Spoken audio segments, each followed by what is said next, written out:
ومن يطع الله والرسول فأولئك مع الذين أنعم الله عليهم من النبيين والصديقين والشهداء والصالحين فحسن أولئك رفيقا. وقال نبينا وحبيبنا ومصطفانا محمد صلى الله عليه وسلم: مجلس العلم روضة من رياض الجنة. توسلنا ببسم الله وبالنور رسول الله وكل مجاهد لله ومولى الشيخ عبد الله. صلاة الله سلام الله على طه رسول الله. صلاة الله سلام الله على ياسين.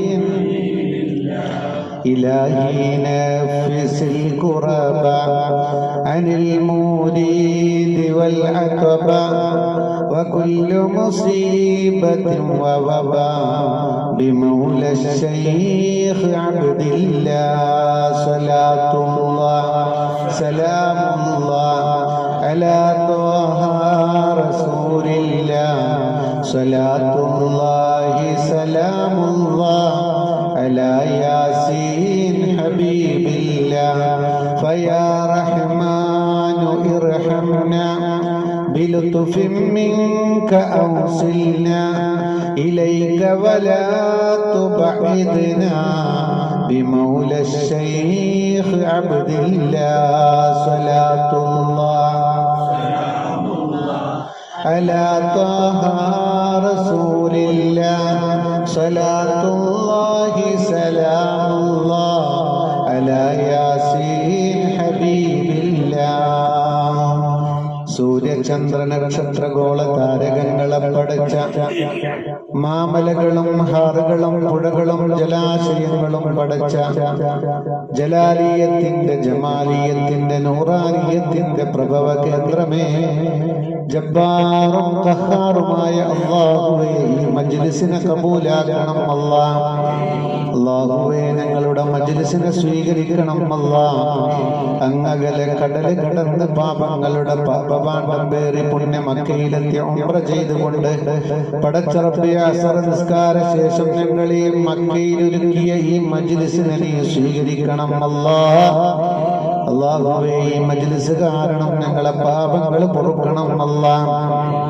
അല്ലാഹുവേ, സാഗര പരപ്പുകൾക്കപ്പുറമുള്ള മദീന മലർവാടിയിൽ വിശിയെത്തുന്ന സഭാകാറ്റിൽ തലയാട്ടി കുണുങ്ങി നിൽക്കുന്ന ഈന്തപ്പനയോലകൾക്കിടയിലെ ഹരിത മിനാരത്തിന് താഴെ അന്ത്യവിശ്രമം കൊള്ളുന്ന മുസ്ലിം ജനകോടികളുടെ മനസ്സാകുന്ന മാണിക്യ കൊട്ടാരത്തിൽ വിരാജിക്കുന്ന കിരീടം വെക്കാത്ത സുൽത്താൻ ഹബീബ് മുഹമ്മദ് മുസ്തഫ. അല്ലാഹുവേ, അവിടെ നിന്റെ കൃപാ കടാക്ഷം ചൊരിയണം തമ്പുരാനെ. അല്ലാഹുവേ, ഞങ്ങളെ പെറ്റുപോറ്റി വളർത്തിയ മാതാപിതാക്കളിൽ പലരും മാറടി മണ്ണിലാണ്. ഖബർ സ്വർഗമാക്കണം അല്ലാഹ്. ജീവിച്ചിരിക്കുന്ന മാതാപിതാക്കൾക്ക് ദീർഘായുസ് നൽകണം അല്ലാഹ്. അല്ലാഹുവേ, ഞങ്ങൾക്ക് അലിഫ് എന്ന ആദ്യക്ഷരം പകർന്നു തന്ന 1-ാം ക്ലാസ്സിലെ മുല്ലാക്ക മുതൽ സകലമാന ഗുരുപരമ്പരകളിലും നീ ഖൈർ ചൊരിയണം തമ്പുരാനെ. ജീവിച്ചിരിക്കുന്ന ഉസ്താദുമാർക്ക് ആരോഗ്യമുള്ള ദീർഘായുസ് നൽകണം അല്ലാഹ്. രോഗമില്ലാത്ത ജീവിതം നൽകണം അല്ലാഹ്. മരിച്ചുപോയവർ ഖബറിൽ കിടക്കുന്ന ഉസ്താദുമാരുടെ ദറജ ഉയർത്തണം അല്ലാഹ്. അല്ലാഹുവേ, ഞങ്ങളെ ഉംറകളൊക്കെ നീ കബൂലാക്കണം അല്ലാഹ്. പോരായ്മകൾ പരിഹരിക്കണം അല്ലാഹ്. രോഗികൾക്ക് ശിഫ നൽകണം അല്ലാഹ്. അല്ലാഹുവേ, ക്ഷീണിതർക്ക് ഉന്മേഷം നൽകണം അല്ലാഹ്.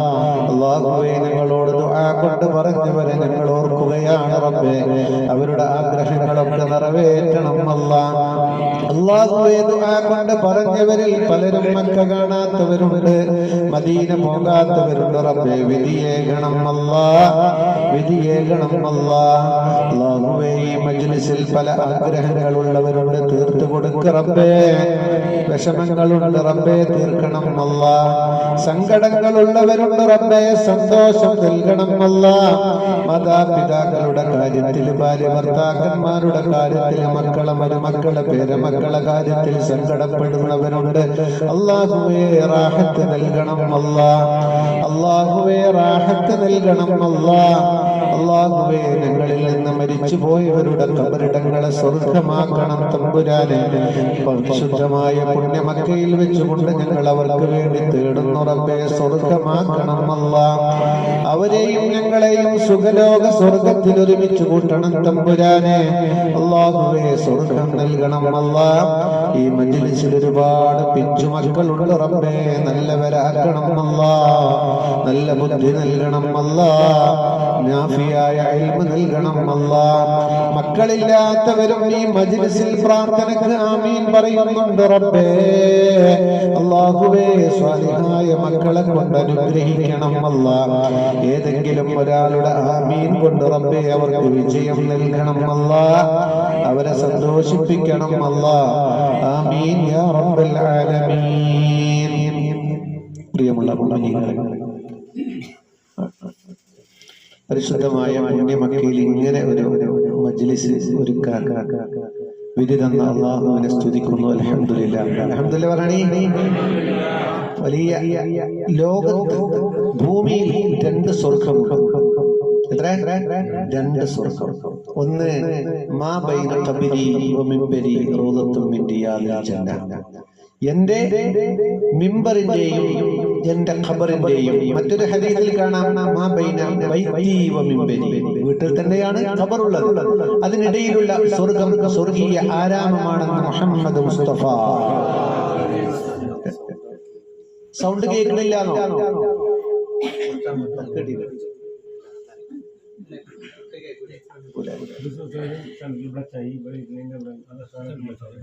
അതല്ലേ അങ്ങനല്ല.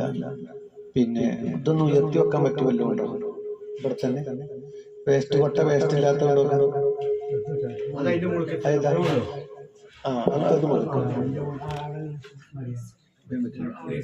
അതിന്റെ മുകൾക്കൊക്കെ മറിച്ചല്ലേ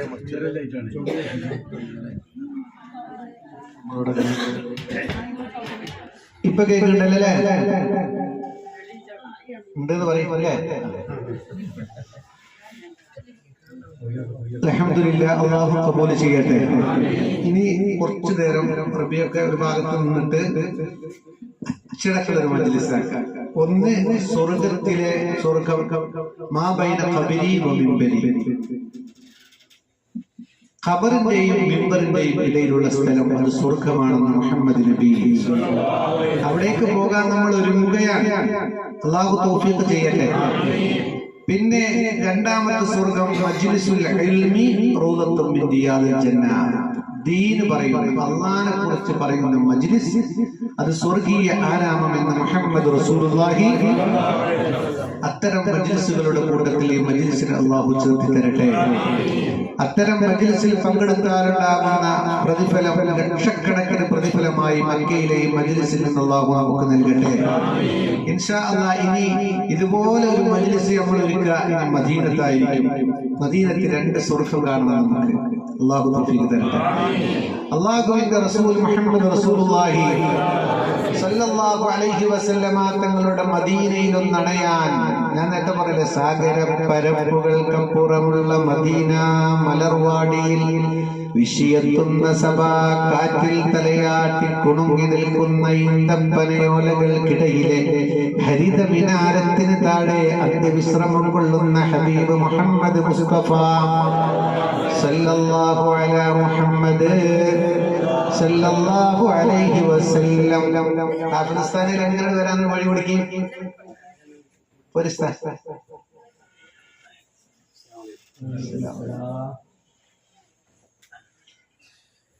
ഹബീബിന്റെ അടുത്തേക്ക് പോകുക, അത് വലിയൊരു സൗഭാഗ്യം. അതിന്റെ മുമ്പ് മക്കയിൽ നിന്ന് അള്ളാഹുവിന്റെ പരിശുദ്ധമായ കഅബ തൊട്ട് തലോടി ഇന്ന് മഗ്‌രിബ് നിസ്കരിച്ച് ഭക്ഷണം കഴിച്ച് എല്ലാവരും എവിടെ പോവാ? ഇശാസ്കരിക്കാൻ ഹറമിലേക്ക് പോവുക. ഇശ നിസ്കരിച്ചിട്ട് ഇപ്പൊ പുതിയ വന്ന ആളുകൾക്ക് കഅബ തൊടാനും തലോടാനുള്ള അവസരമാണ്. പോണ്ടേ? അപ്പൊ ചില ആളുകളെ അടി കൂടെ വലിഞ്ഞു കയറും നിൽക്കൊണ്ടിട്ടോ. എന്റെ ഭയ കുട്ടികള്, എന്റെ ഭയ ആളുകൾ എന്ന് പറയുമ്പോൾ നിങ്ങള് പരാതി പറഞ്ഞിട്ടുണ്ട്, നിങ്ങളെ നമ്മൾ പയതാക്കി. ഇല്ല, എല്ലാവരും പോന്നോളി.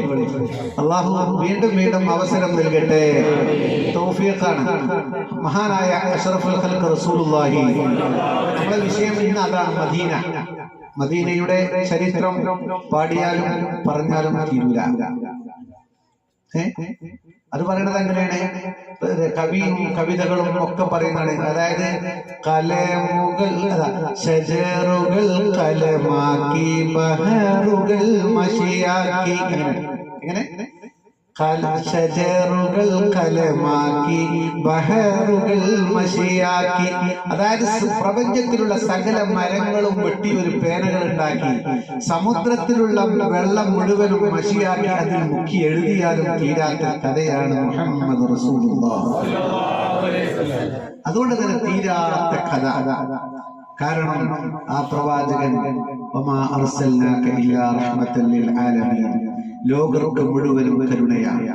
ലോകർക്ക് മുഴുവനും കരുണയാണ്. അതുകൊണ്ട് തന്നെ ആ പ്രവാചകന്റെ കഥ നമ്മൾ മദീനയിലേക്ക് പോകാം. നമുക്ക് മദീനത്തിലേക്ക് പോകാം.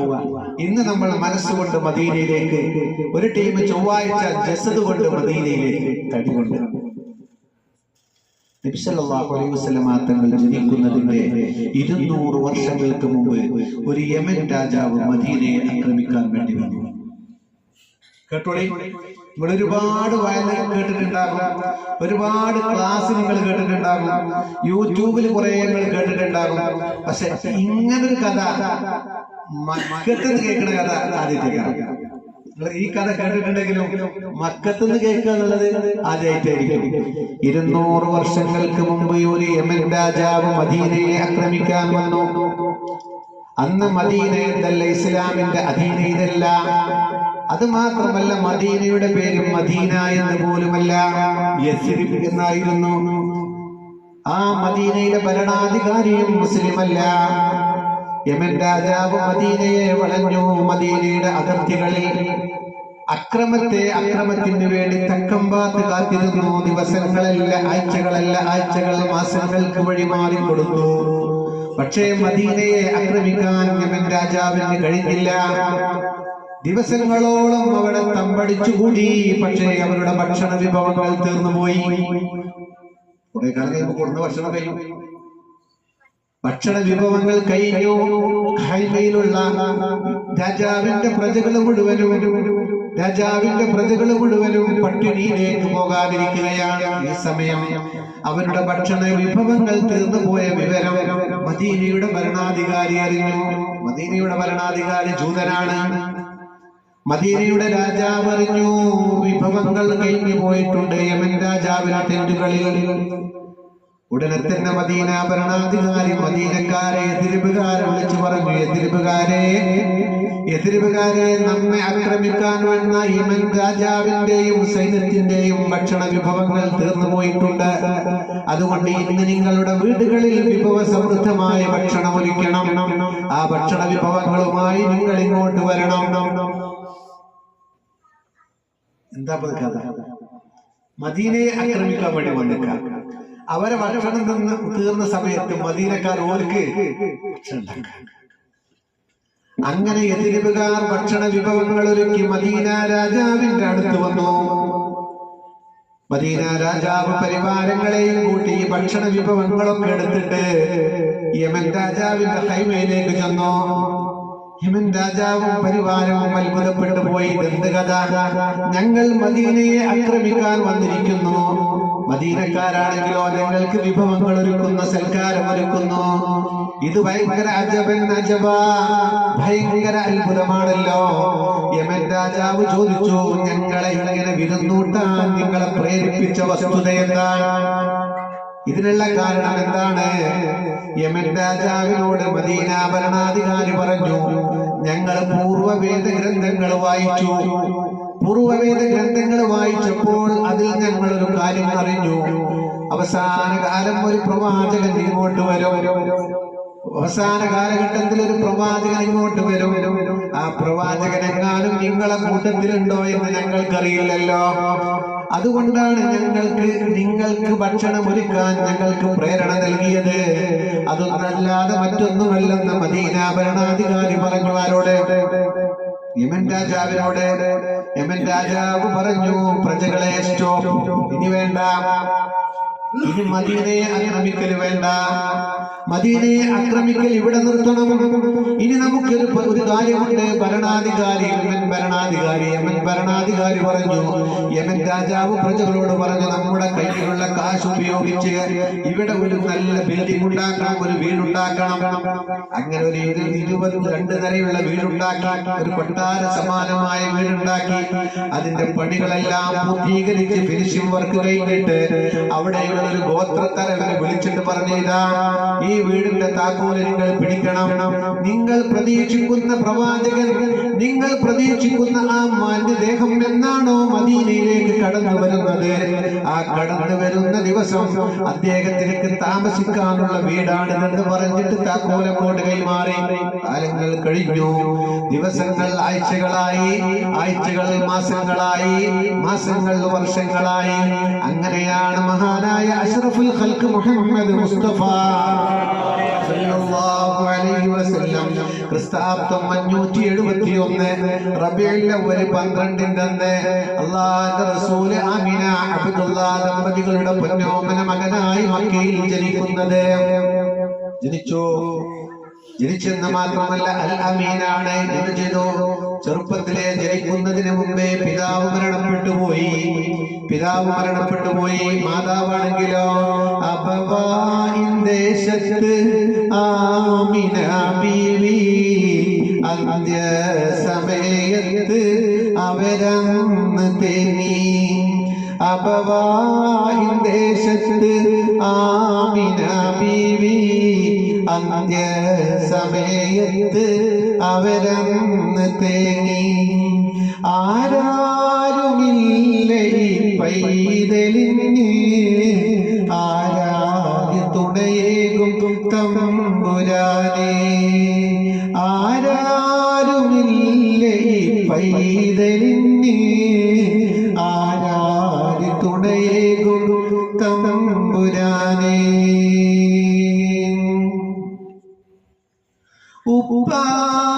ഉപ്പായെന്നൊന്ന് വിളിക്കാൻ ഉടനെ അടക്കി പീഡിച്ചു കരയാൻ. ഉപ്പായെന്നൊന്ന് വിളിക്കാൻ ഉടനെ അടക്കി പീഡിച്ചു കരയാൻ. ഉടയവൻ നൽകിയ ഉമ്മയും പോയോ, പാവം ഈ ബാലൻ അനാഥനായി തീർന്നോ. അത് വലിയൊരു പാട്ടാണ്. അബവായി ദേശത്ത് വെച്ചുകൊണ്ട് ഉമ്മയും മരണപ്പെട്ടു പോയി. ആരാരുമില്ല. പിന്നെ അബൂ ത്വാലിബിന്റെ സംരക്ഷണത്തിലാണ് നബി വളരുന്നത്. ഉപ്പയില്ലാത്ത 6 വർഷം തന്നെ സഹിക്കാൻ കഴിയില്ല. അങ്ങനെ 6 വയസ്സ് പ്രായമാകുമ്പോൾ ഉമ്മയും ഈ ലോകത്തിൽ നിന്ന് വിട പറയുന്നു. നമ്മളൊക്കെ ഇവിടെ വരാനും അഹമ്മദ് മുഹമ്മദ് എന്നുള്ള പേരിൽ അറിയപ്പെടാനും കാരണക്കാർ ഹബീബ് മുഹമ്മദ് റസൂലുള്ളാഹി അൽ അമീൻ എന്ന ആ പ്രവാചകന്റെ ജീവിത ശൈലിയും അവിടുത്തെ സ്വഭാവ മഹിമയും കണ്ട് ഈ മക്കക്കാർ മുഴുവനും ആകൃഷ്ടരായി ഉറക്കെ വിളിച്ചു പറഞ്ഞു, അൽ അമീൻ. എല്ലാവരും പറഞ്ഞു അൽ അമീൻ, വിശ്വസ്തനാണ്. എല്ലാവർക്കും ഇഷ്ടം. ആ കുട്ടിയുടെ പെരുമാറ്റം അങ്ങനെയായിരുന്നു. അബൂ ത്വാലിബ് മുസ്ലിമായിട്ടില്ല എങ്കിലും മുത്തുനബിക്ക് ഒരു പോറലേൽക്കാൻ അവിടുന്ന് സമ്മതിച്ചില്ല. ആരെങ്കിലും ഒന്ന് തുറിച്ചു നോക്കുന്നത് പോലും അവിടുന്ന് ഇഷ്ടമില്ലായിരുന്നു. അങ്ങനെ നബി സല്ലല്ലാഹു അലൈഹി വസല്ലം തങ്ങൾ വളർന്നു വലുതായി യുവത്വത്തിലേക്ക് എത്തി. ഒരു പണി ഏൽപ്പിച്ചു കൊടുക്കാൻ. എന്താ പണി? ആലോചിച്ചു. അന്ന് മക്കയിലെ ഏറ്റവും വലിയ പൗരപ്രമാണിയായിരുന്നു ഖദീജ ബീബി റളിയല്ലാഹു അൻഹ. ഖദീജ ബീവിയോട് ചെന്നിട്ട് അബൂ ത്വാലിബ് സംസാരിച്ചു. എന്റെ കുട്ടിയാണ്, അതുകൊണ്ട് ഒരു ജോലി കൊടുക്കണം, ഒരു ജോലി കൊടുക്കണം. അങ്ങയുടെ കച്ചവട സംഘത്തില് ഒരു ആളായിട്ട് പറഞ്ഞേക്കോ? ഖദീജ ബീവി സമ്മതം കൊടുത്തു. അങ്ങനെ ഖദീജ ബീവിയുടെ കച്ചവട സംഘവുമായി പല ഭാഗങ്ങളിലേക്കും ഹബീബ് മുഹമ്മദ് റസൂലുള്ളാഹ് സല്ലല്ലാഹു അലൈഹി വസല്ലം അങ്ങനെ കച്ചവടത്തിന് പോകുമ്പോഴും മറ്റു ഭയങ്കര ലാഭം കൊയ്തെടുക്കുകയാണ്. മാത്രമല്ല മറ്റു കച്ചവടക്കാരൊക്കെ വന്ന് പറയാൻ തുടങ്ങി, ഈ കുട്ടി ഉണ്ടായാൽ ഈ കുട്ടിക്ക് മേഘം തണലിട്ട് കൊടുക്കുന്നു, ചുടത്തു പോകുമ്പോ മേഘം തണലിട്ട് കൊടുക്കുന്നു. അതിമനോഹരമായ പല അത്ഭുത കാഴ്ചകളും സംഭവിക്കുന്നു. അങ്ങനെ ഇരിക്കുമ്പോഴാണ് കാലങ്ങൾക്ക് ശേഷം, ദിവസങ്ങൾ, മാസങ്ങൾ, വർഷങ്ങൾക്ക് ശേഷം ഹബീബ് മുഹമ്മദ് റസൂലുള്ളാഹ് സല്ലല്ലാഹു അലാ മുഹമ്മദ് സല്ലല്ലാഹു അലൈഹി വസല്ലം ഏകാന്ത വിഭക്തനായി മുത്ത് മുഹമ്മദ് റസൂലുള്ളാഹി സല്ലല്ലാഹു അലൈഹി വസല്ലം തങ്ങൾ ഏകാന്തമായി ധ്യാനിച്ചിരിക്കാൻ, ഒറ്റയ്ക്കിരിക്കാൻ അല്ലാഹുവിന്റെ റസൂൽ ജബൽ നൂറിന്റെ മുകളിൽ പോയി. കല്യാണം കഴിഞ്ഞു, ഈ കച്ചവടമൊക്കെ കഴിഞ്ഞു വന്നപ്പോ ഖദീജ ബീവി ആകൃഷ്ടനായി. ഖദീജ ബീവി ഇങ്ങോട്ട് വന്ന് കല്യാണം അന്വേഷിക്കുകയാണ്. എത്ര റസൂലുള്ളാഹിന്റെ വയസ്സ്? 25 വയസ്സ്. ഖദീജ ബീവിക്കോ 40 വയസ്സ്. റസൂലുള്ളാഹിന്റെ എന്താ ഉള്ളത്?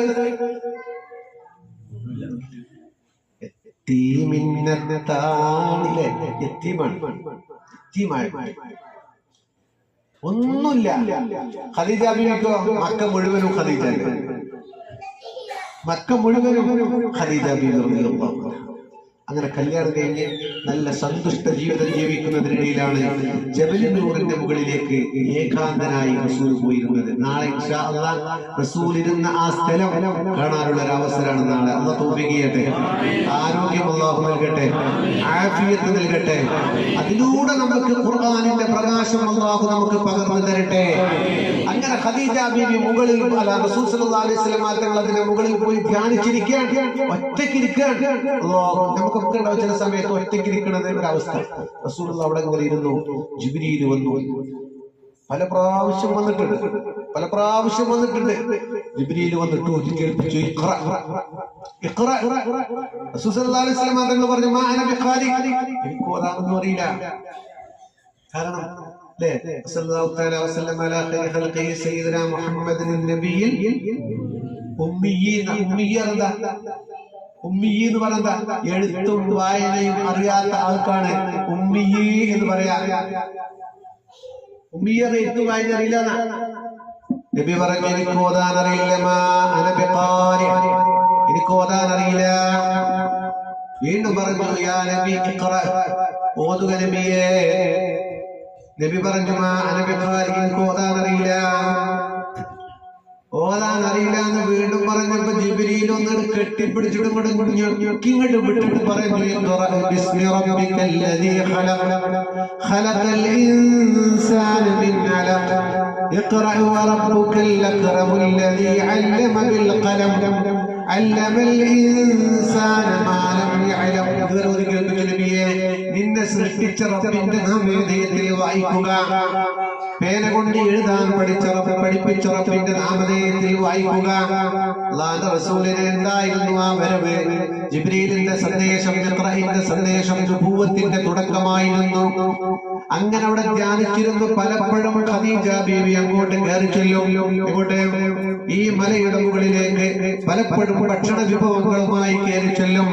എന്റെ ഉമ്മമാരെ, നിങ്ങൾ ശ്രദ്ധിക്കണം. ഒരിക്കൽ ഖദീജ ബീവി സല്ലല്ലാഹു അലൈഹി വസല്ലം തങ്ങളുടെ അരികിലേക്ക് മുഖറബുൽ അംലാക് മലക്ക് ജിബ്രീൽ അലൈഹിസ്സലാം വന്നു. അങ്ങനെ ഖദീജ നബിയുടെ അടുത്തിരുന്നു ജിബ്രീൽ. നബി പറഞ്ഞു, നബിയെ, ഖദീജ ബീവി വരുന്നുണ്ട്. ഭക്ഷണ വിഭവങ്ങളുമായി വരുന്നുണ്ട്. ജിബ്രീൽ പറയാണ്, ഞാൻ ഇവിടെ വന്നാൽ റൂം എത്ര? 506. നല്ല തിരക്കാണ്.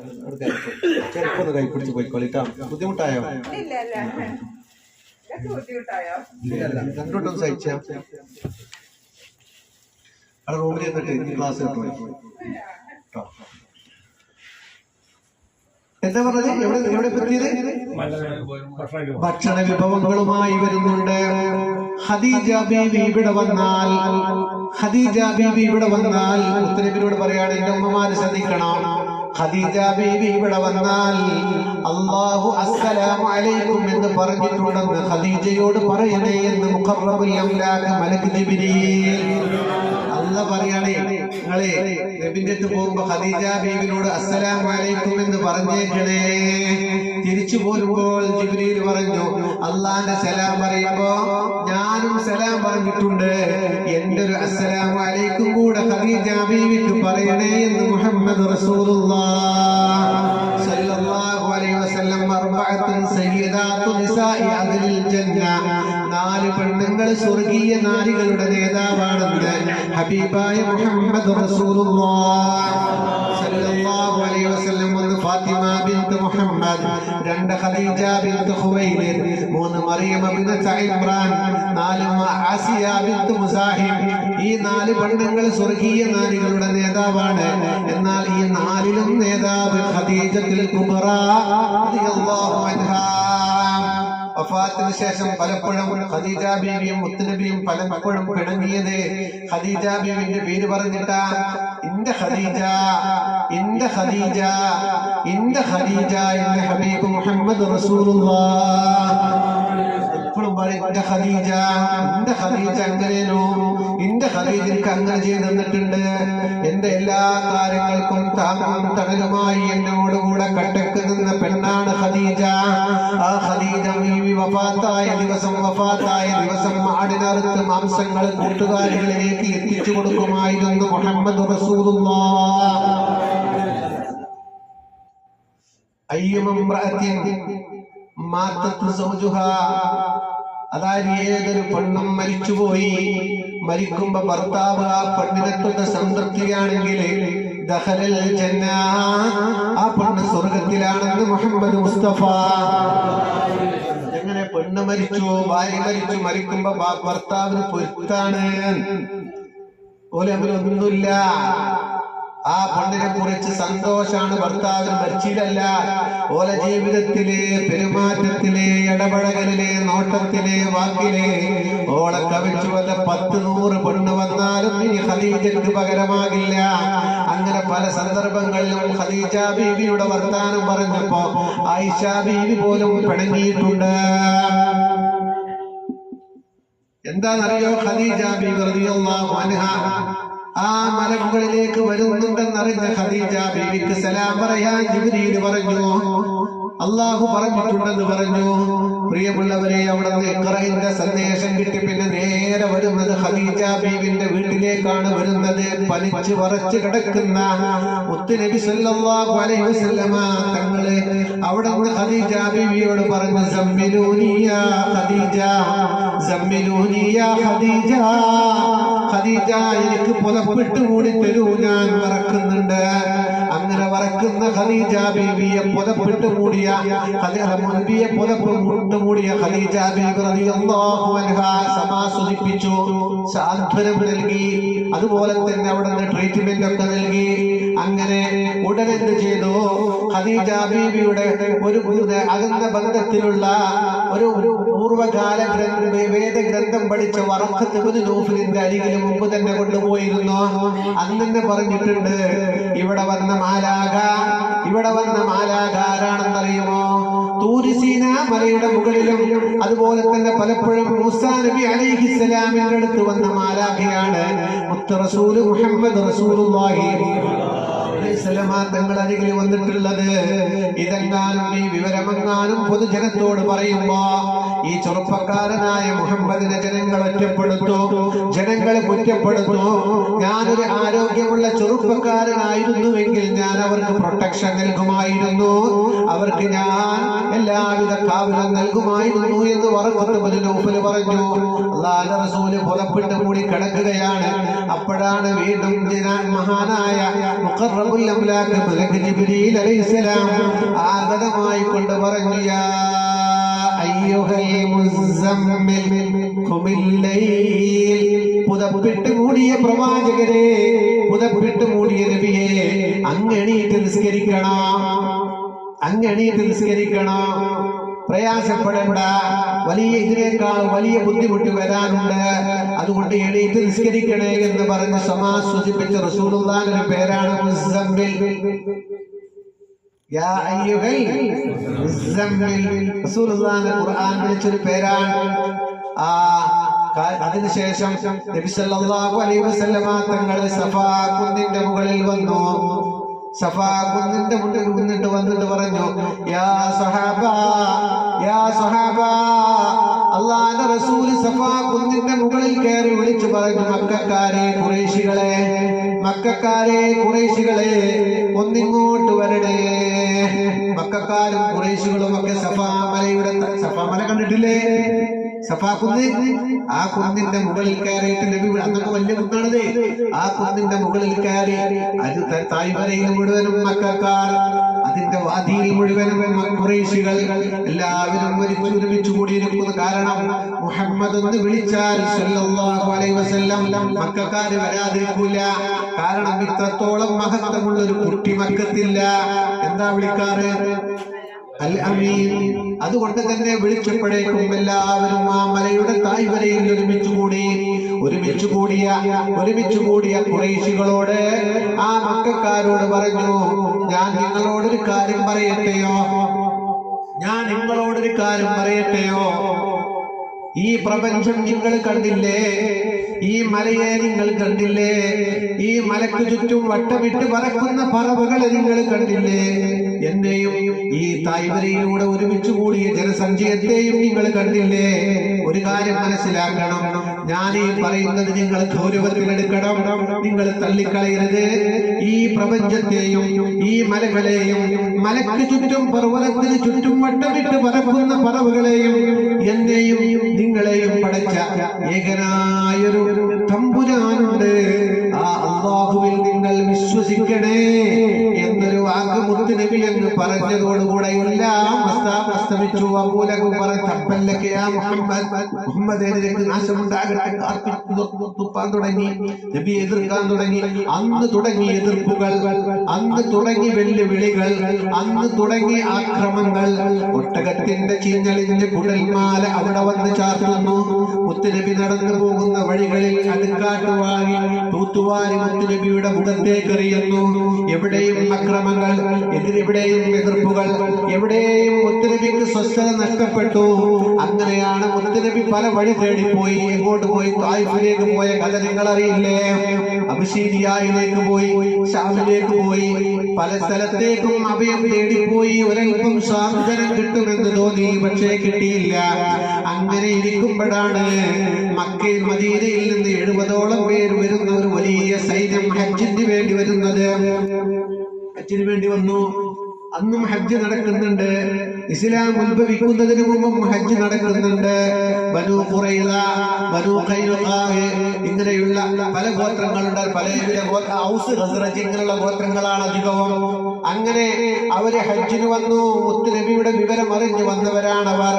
മദീനയിൽ മുഴുവനും ജൂതന്മാരാണ്. മദീനയല്ല, യത്രിബാണ്. യത്രിബിൽ മുഴുവനും ജൂതന്മാരാണ്. അങ്ങനെ ഹജ്ജിന്റെ വേളയിൽ യമനിലും മിനയിലും അതുപോലെ തന്നെ മുസ്ദലിഫയിലും അറഫയിലും ഒക്കെ മുത്തുനബി ചെന്നു. പലരോടും പറഞ്ഞു, നിങ്ങൾ ഇസ്ലാമിലേക്ക് വരണം, ഞാൻ അല്ലാഹുവിന്റെ ദൂതനാണ്, ഏകനായ റബ്ബിൽ നിങ്ങൾ വിശ്വസിക്കണം. പക്ഷേ ആരും കടന്നു വന്നില്ല. മുത്തുനബി ഒരു മരത്തിന്റെ ചുവട്ടിലിരുന്ന് വിശ്രമിക്കുന്നു. കാരണം ക്ഷീണിച്ചു പോയിട്ടുണ്ട്. അവിടെയും ഇടപെട്ട് മുഖറബുൽ അംലാഖ് മലക്ക് ജിബ്രീൽ അലൈഹിസ്സലാം, ജിബ്രീൽ വന്നിട്ട് പറഞ്ഞു, നബിയെ, നിങ്ങൾ എന്താണ് ഇവിടെ ഇരിക്കുന്നത്? മുത്തുനബി പറഞ്ഞു, ഞാൻ എല്ലാരോടും പറഞ്ഞു, ആരും വിശ്വസിക്കണില്ല. ജിബ്രീൽ എന്ന മാലാഖ പറഞ്ഞു, ആ കാണുന്ന മരത്തെ ഒന്ന് മാടി വിളിക്കുമോ? അല്ലാഹുവിന്റെ റസൂൽ ചൂണ്ടാണ് വിരല് കൊണ്ടൊന്ന് ഇങ്ങനെ കാട്ടി. പടർന്ന് പന്തലിച്ചു നിൽക്കുന്ന ആ മരത്തിന്റെ ചില്ലകളൊക്കെ താഴ്ത്തി നബിയുടെ അരികിലേക്ക് വന്നു.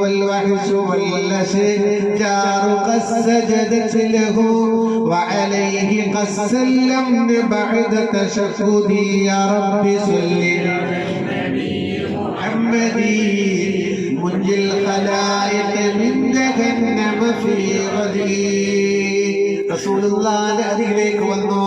റസൂലുള്ളാഹിന്റെ അരികിലേക്ക് വന്ന ആ മരത്തെ കണ്ട് ജിബ്രീൽ അത്ഭുതപ്പെട്ടെന്ന് മാത്രമല്ല മുത്തുനബിയും ഈ കാഴ്ച കണ്ടു. മുത്തുനബിയോട് ജിബ്രീൽ ചോദിച്ചു, നബിയെ, അങ്ങയുടെ ഒരു ചൂണ്ടാണി വിരൽ കൊണ്ട് ഈ വലിയ വടവൃക്ഷത്തെ അങ്ങ് നിയന്ത്രിക്കാൻ കഴിഞ്ഞുവെങ്കിൽ എന്തുകൊണ്ടാണ് ഈ ജനസംഖ്യത്തെ നിങ്ങൾക്ക് വിളിക്കാൻ കഴിയാത്തത്? ക്ഷമിക്കണം, പ്രാർത്ഥിക്കണം, പ്രവർത്തിക്കണം, അല്ലാഹു വിജയം തരുക തന്നെ ചെയ്യും. അങ്ങനെ ജിബ്രീലിന്റെ വഴി കേട്ട് സംസാരങ്ങൾ കേട്ടിരിക്കുമ്പോഴാണ് 70ഓളം ആളുകൾ മുത്തിന്റെ അരികിലേക്ക് വന്നു. അവർ പറഞ്ഞു, ഞങ്ങൾ മദീനത്തിൽ നിന്ന് വന്നവരാണ്, നിങ്ങൾ ഇവിടെ പീഡനം അനുഭവിക്കുന്നുണ്ടെന്നോ അങ്ങ് പ്രയാസപ്പെടുന്നുണ്ടെന്നും ഞങ്ങൾ അറിഞ്ഞു. അതുകൊണ്ട് നിങ്ങൾ മദീനയിലേക്ക് വരണം. നിങ്ങൾ മദീനയിലേക്ക് വരേണ്ടത് അഭയാർത്ഥിയായിക്കൊണ്ടല്ല, മദീനയുടെ നായകത്വം സ്വീകരിക്കാൻ നിങ്ങൾ മദീനയിലേക്ക് വരണമെന്ന് പറഞ്ഞപ്പോ മഹാനായ അബ്ദുല്ലാഹ് സഅദ് ബിൻ സുറാറ റളിയല്ലാഹു അൻഹു എണീറ്റ് നിന്നിട്ട് പറഞ്ഞു, യസ്രിബുകാരെ, നിങ്ങൾ ഒരു കാര്യം മനസ്സിലാക്കണം, നിങ്ങൾ ഇപ്പോൾ ചെയ്യുന്ന പണി നല്ലതല്ല. മുഹമ്മദിനെ മദീനയിലേക്ക് കൊണ്ടുപോകുന്നത് നല്ലതല്ല. കാരണം മുഹമ്മദ് നബിനെ കൊണ്ടുപോയാൽ എനിക്ക് എതിർപ്പൊന്നുമില്ല, എനിക്ക് സന്തോഷമുള്ളൂ. പക്ഷേ നമ്മളെ പല കുടുംബങ്ങളും, നമ്മുടെ ഇളാപ്പ മൂത്താപ്പ മക്കള്, നമ്മളെ രക്തബന്ധമുള്ള പല ആളുകളും എവിടെയുണ്ട്? മക്കത്തുണ്ട്. നമ്മളെങ്ങാനും മുഹമ്മദിനെ മദീനയിലേക്ക് കൊണ്ടുപോയാൽ പിന്നെ മക്കക്കാരുടെ ശത്രുവായ മുഹമ്മദിന് അഭയം കൊടുത്താൽ നമ്മുടെ നാട്ടുകാരായ നമ്മുടെ ബന്ധുക്കളെ മക്കക്കാർ ആക്രമിക്കും. ഞാൻ പലരും മനസ്സിലാണ്ടല്ലോ. അതായത് നമ്മൾ മുഹമ്മദിന് അഭയം കൊടുത്താല് നമ്മൾ ആളുകാരെ എന്ത് ചെയ്യും? അപ്പോ അങ്ങനെ ഒരു അക്രമം വന്നാൽ പോലും മുഹമ്മദിന് നിങ്ങൾ സംരക്ഷണം കൊടുക്കും എന്ന ഉറപ്പുണ്ടെങ്കിൽ മാത്രം കൊണ്ടുപോയാൽ മതി. അല്ലെങ്കിൽ അങ്ങനെയാണെങ്കിൽ പിടിച്ചോളൂ, ഇല്ലെങ്കിൽ ഇപ്പൊ തന്നെ ഒഴിവാക്കി. ചർച്ചല്ലോ. അവര് മുത്തുനബിയുടെ കൈപിടിച്ചു പറഞ്ഞു, ഇല്ല, എന്ത് സംഭവിച്ചാലും മുഹമ്മദിനെ ഞങ്ങൾ കൈയൊഴിയൂല, ഞങ്ങൾ സംരക്ഷണം നൽകും. അപ്പൊ മഹാനായ അബ്ദുല്ലാഹി ഇബ്നു റളിയല്ലാഹു അൻഹു അല്ലെങ്കിൽ സഅദ് ഇബ്നു സുറാറ റളിയല്ലാഹു അൻഹു, ഈ രണ്ടാൾക്കാരാണ്, അങ്ങോട്ടും മാറ്റോട്ട് രണ്ടു വർത്തമാനം പറഞ്ഞത്, രണ്ടിൽ ഒരാളാണ്. ഇവർ എണീറ്റിട്ട് പറഞ്ഞു, പിന്നെ ഒരു കാര്യം പറഞ്ഞുതരാം, നിങ്ങൾ പറഞ്ഞ സത്യം. ഒന്നാമത് കൈപിടിച്ചല്ലോ, ഇതിനാണ് ഒന്നാം അഖബ എന്ന് പറയാം, അല്ലേ? ഒന്നാം അഖബ എന്ന് കേട്ടില്ലേ? അതാണ്. പിന്നെ രണ്ടാമത് മറ്റേ ആൾ എണീറ്റിട്ട് പറഞ്ഞ കാര്യം നമുക്ക് എന്താണെന്നറിയോ? ഇപ്പൊ നമ്മൾ തീരുമാനിക്കണം, നമ്മൾ പോയിട്ട് നമ്മളെ വീട് പൊളിച്ചാൽ വന്നാല്, അല്ലെങ്കിൽ നമ്മളെ തല പോകും എന്നുള്ള കണ്ടീഷൻ വന്നാൽ നമ്മൾ ഇയാളെ പിടിച്ചു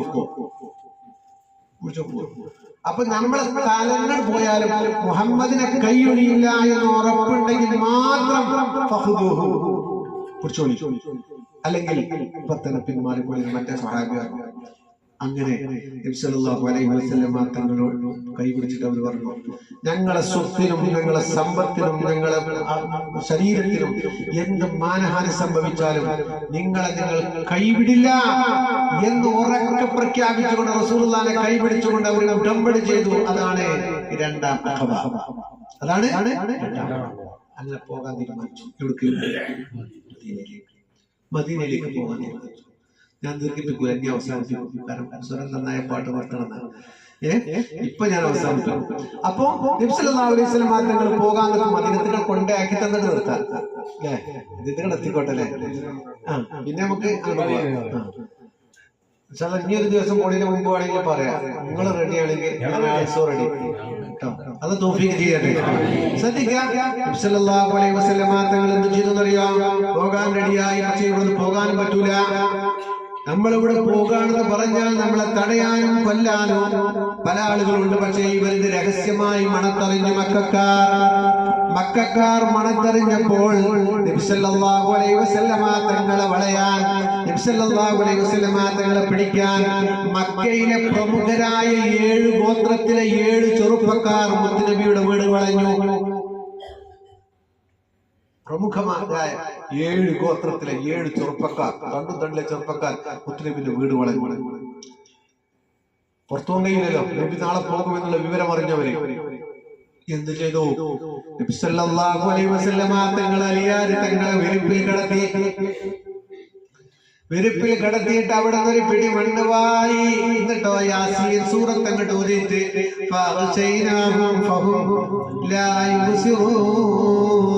ഒരറ്റെറിഞ്ഞു. അവർ കണ്ണ് തിരുമ്പി നിൽക്കുന്നതോടുകൂടെ നബിയും സിദ്ദീഖ് തങ്ങളും അതാ അവർക്കിടയിലൂടെ ഇങ്ങോട്ട് ഇറങ്ങി നേരെ മദീനയിലേക്ക്.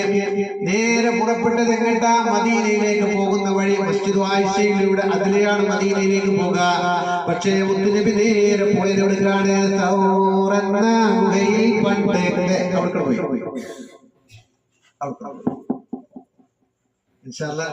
ആദ്യം വന്ന ആൾക്കാർ കണ്ടിട്ടുണ്ട്. അതൊക്കെ നാളെ രാവിലെ നമുക്ക് അവിടെ പോകുമ്പോൾ ഈ പാട്ട് മുഴുവൻ പാടണം. ഒന്ന് തോന്നിയും ചെയ്യട്ടെ കേട്ടോ. അങ്ങനെ ആ തൗർ ഗുഹയുടെ മുകളിൽ കയറി നമുക്ക് അതടക്കട്ടെ. നമുക്ക് ബാക്കി നേരെ മദീനത്തിലേക്ക് പോവാൻ സ്റ്റോപ്പിൽ ഇറങ്ങുക. നേരെ മദീനയിലേക്ക് മുത്തുനബി വരുന്നുണ്ട് എന്നുള്ള വിവരം അറിഞ്ഞു. മദീനക്കാർ തുള്ളിച്ചാടാ വരുന്നുണ്ട് എന്ന് അറിഞ്ഞപ്പോ സന്തോഷത്തിന് അതിരില്ല.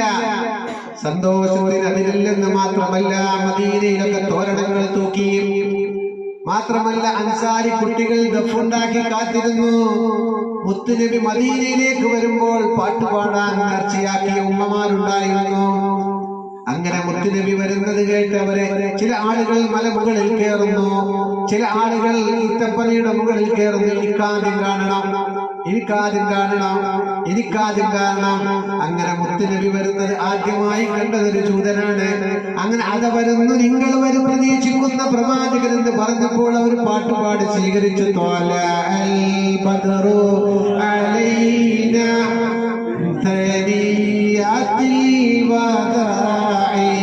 وجب الشكر علينا ما دعا لله داعي يا نبي عليكم يا رسول سلام عليكم يا حبيب سلام عليكم صلوات الله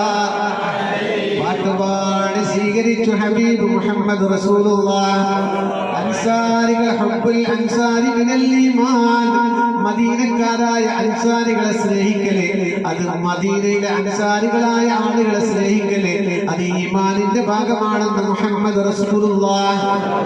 നബി മദീനയിലേക്ക് വരുന്ന സമയത്ത് റസൂലുള്ളാഹി സ്വല്ലല്ലാഹു അലൈഹി വസല്ലമ തങ്ങൾ അവിടെ കിസ്വ എന്ന ഒട്ടകത്തിന്റെ പുറകിലേറി ഇങ്ങനെ വന്നപ്പോ അവര് മദീനയിലേക്ക് അടുത്തെത്തിയപ്പോൾ റസൂലുള്ള ഒട്ടകത്തിൽ നിന്ന് ഇറങ്ങാൻ ഒരുങ്ങുന്ന സമയത്ത് അവിടെയുള്ള സഹാബാക്കളിൽ അൻസാരികളിൽ പലരും തർക്കമുണ്ടായി. അവർ വാശി പിടിച്ചു. എന്തിന്? മുത്തുനബി നിന്റെ വീട്ടിൽ താമസിക്കണോ? അപ്പൊ മറ്റൊക്കെ എന്റെ വീട്ടിൽ താമസിക്കണം. അപ്പൊ മറ്റാള് പറയാ എന്റെ വീട്ടിൽ താമസിക്കണം.